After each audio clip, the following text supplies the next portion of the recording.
usimdharau. Mimi kutoka Bungoma, I want to confirm that Speaker Moses Wetangula is not seeking to be the governor of Trans Nzoia. He is not. Now, one thing that I've learned in this country, yenye nimejifundisha,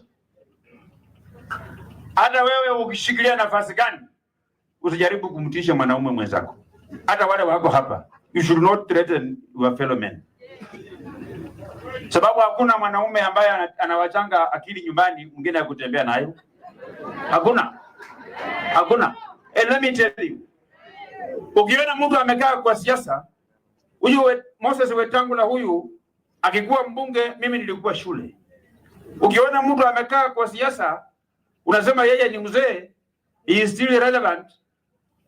That is not somebody that you underrate. Na mimi hata niwaambie watu ya Trans Nzoia, mimi pia niko kama ule gavana yenu.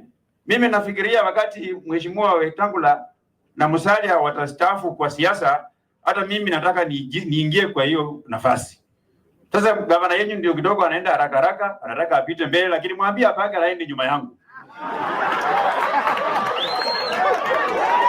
Apake laini nyuma yangu. You know, I want to be a wise man. A wise man will escort his or her seniors so that they can go forward. Then you stand on their shoulders so that they can be able to see beyond where they saw at that time.